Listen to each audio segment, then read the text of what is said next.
no one seems to have any idea who František Baran was. It is known he self-published books under private imprint in Ostrava Přívoz since at least 1925, with his first being The Victory of Truth, a story of pre-World War I Ostrava concerning romance, the occult, and the invention of artificial coal. He is known, well sorta, for his 1928 A Dark Mage's History. The unnamed mage is sat in his room, frustrated that 9 years of studying magic hasn't gotten him anywhere. Then someone shows up in his room despite all his doors being closed, and hands him a roll of paper. It is a scroll from the 7-man secret council in charge of some 3,800 dark magician lodges all over the globe, as well as having allies on other planets. Now you'd think an interplanetary league of evil wizards would at least proofread, since the document starts out in first person and ends in third randomly, so I guess not. He is told to sign the document with blood, absolutely no red flags there, and that he must work to subvert any good and charitable organizations and to promote the cause of evil.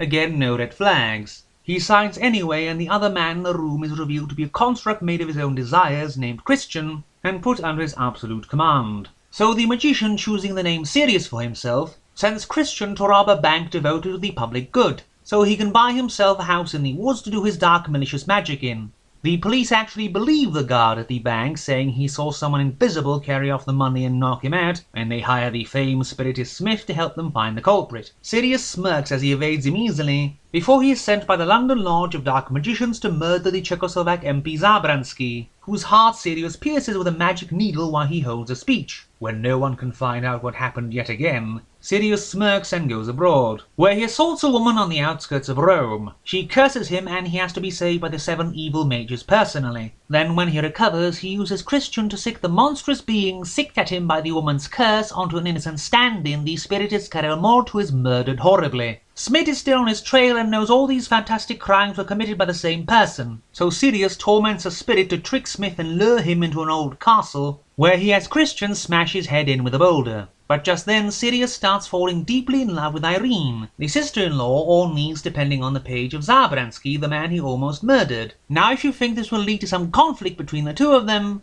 it doesn't. Irene never shows up. The book spends more time vaguely talking about the magician's general feeling of deep love so deep the woman's name is mentioned one time and he is never seen in her presence.